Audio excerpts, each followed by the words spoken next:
Sous le ciel éclatant de la Côte d'Azur, la 63e édition du Festival de télévision de Monte-Carlo a ouvert ses portes ce vendredi 14 juin. L'événement s'est illuminé de la présence prestigieuse du prince Albert de Monaco, qui a accueilli avec enthousiasme l'acteur emblématique Morgan Freeman. Ce dernier, acclamé pour sa carrière légendaire, était honoré lors de cette soirée d'inauguration.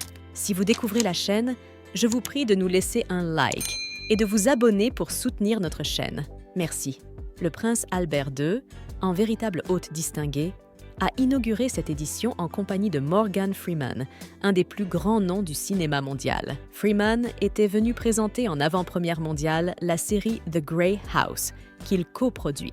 Cette œuvre des studios Paramount raconte l'histoire fascinante de femmes qui ont influencé de manière décisive la guerre civile américaine en faveur du Nord. Le prince, tout sourire, a remis à Morgan Freeman la nymphe de cristal, une reconnaissance prestigieuse de sa carrière exceptionnelle à la télévision. Avant la remise de prix, les deux hommes, élégamment vêtus, ont posé pour les caméras, offrant des images mémorables de leur rencontre. Le prince Albert, père des jumeaux Jacques et Gabriella, semblait enchanté de rencontrer l'acteur, célèbre pour ses rôles dans Seven et Million Dollar Baby, qui a répondu avec une chaleur égale. Bien que l'événement fût marqué par des présences éclatantes, Charlène de Monaco n'a pu y assister. La princesse a eu une semaine particulièrement chargée, se déplaçant en Corse puis dans les Landes pour les activités de sa fondation Princesse Charlène dans le cadre des Water Safety Days, une journée consacrée à la sensibilisation aux dangers de la noyade.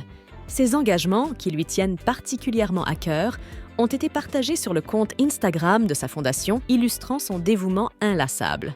L'ouverture du festival n'a pas seulement brillé par la présence de Morgan Freeman. La mannequin et animatrice Adriana Karembeu a attiré les regards dans une somptueuse robe noire ornée de plumes de faucon, évoquant un élégant Black Swan. D'autres stars du grand écran, telles que Mary Louise Parker, Daisy Head, Amethyst Davis et Ben Vereen, ont également honoré l'événement de leur présence. Durant cette soirée, deux autres distinctions prestigieuses ont été décernées. La nymphe d'or du meilleur espoir international à Simone Ashley et la nymphe d'honneur à l'acteur et réalisateur français Olivier Marchal. De plus, des hommages particuliers sont prévus pour les prochains jours, notamment pour célébrer les 50 ans de la série La Petite Maison dans la Prairie, avec une rencontre spéciale entre les fans et les acteurs. Le 1000e épisode de la série NCIS sera également célébré en présence de plusieurs membres du casting. Malgré son absence à l'ouverture du festival, il est attendu que Charlène de Monaco fasse une apparition lors des prochains jours de cette célébration télévisuelle